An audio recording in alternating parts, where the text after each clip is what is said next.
on last week's episode, Barry was talking about how just playing music on the ophicleide and the quintoclave that was originally written on those instruments, how previously playing music on a modern instrument or a different period instrument and trying to play that music and, you know, getting by, but then once you play it on the instrument that it was originally written for, like the ophicleide or the quintoclave, there's like this aha moment of like, oh, not only does it feel better, sound better, but like musically, you know, it you know, replicates the voice more or is intended to blend with a choir more, you know, all these kinds of things that you won't necessarily understand or truly digest until you're actually hands-on with it doing it.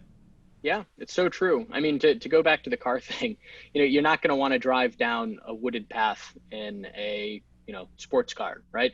Just like I really see it this way. You're not going to, for different roads, there are different vehicles that work best. For different pieces of music, I think that there are different instruments that work best.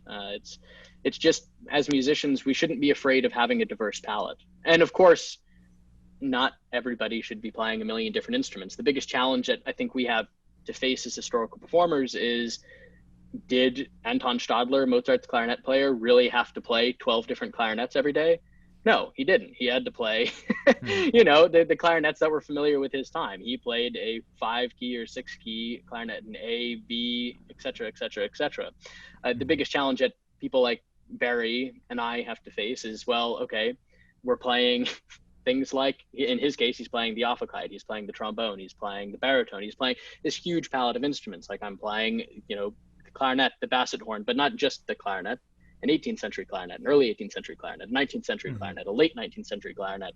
You're really grappling with different technologies in a way that people historically never had to deal with. So there are obviously setbacks to doing this. You're never, I think, going to gain no, I shouldn't say never. I mean, we're all aspiring to gain, you know, an extreme proficiency on every instrument. But I am oftentimes jealous of my colleagues who really can sit down and play the same clarinet every day. And of course I have that option to me, and I just don't do it. I just, I'm too inspired, I think, by these other technologies, these other instruments that really do inform how we play in a really important way.